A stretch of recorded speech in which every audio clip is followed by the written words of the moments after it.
আধুনিক সেনাবাহিনী আজ এআই গাইডেড স্মার্ট মিসাইল এবং সোয়ার্ম ড্রোন ব্যবহার করে, যা নিজে থেকে শত্রু চিনে আক্রমণ করতে পারে। কিন্তু আপনি কি জানেন, আজ থেকে ৫,০০০ বছর আগেই মহাভারতে হুবহু এমন এক কৃত্রিম বুদ্ধিমত্তা বা এআই অস্ত্রের ব্যবহার হয়েছিল।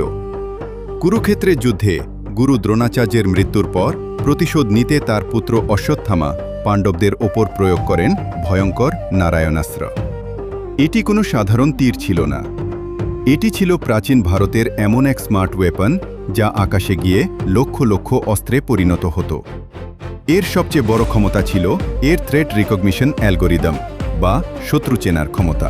যুদ্ধক্ষেত্রে যার হাতে অস্ত্র থাকত বা যে যুদ্ধ করার চেষ্টা করত, এই অস্ত্র নিজে থেকে তাকে টার্গেট করে আক্রমণ করত। কেউ যত বেশি প্রতিরোধ করত, নারায়ণাস্ত্র তত বেশি শক্তিশালী এবং ধ্বংসাত্মক হয়ে উঠত। পাণ্ডবদের পুরো সেনাবাহিনী যখন ধ্বংসের মুখে, তখন ভগবান শ্রীকৃষ্ণ এই অস্ত্রের ডিক্টিভেশন কোড বা হ্যাকটি বুঝতে পারেন। তিনি পাণ্ডবদের নির্দেশ দেন হাতের সব অস্ত্র ফেলে দিয়ে মাথা নিচু করে এই অস্ত্রের কাছে সম্পূর্ণ আত্মসমর্পণ করতে।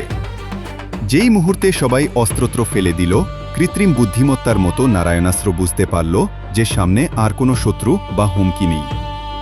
সাথে সাথে শান্ত হয়ে মাঝ আকাশেই নিষ্ক্রিয় হয়ে গেল সেই ভয়ঙ্কর প্রলয়ঙ্করী অস্ত্র।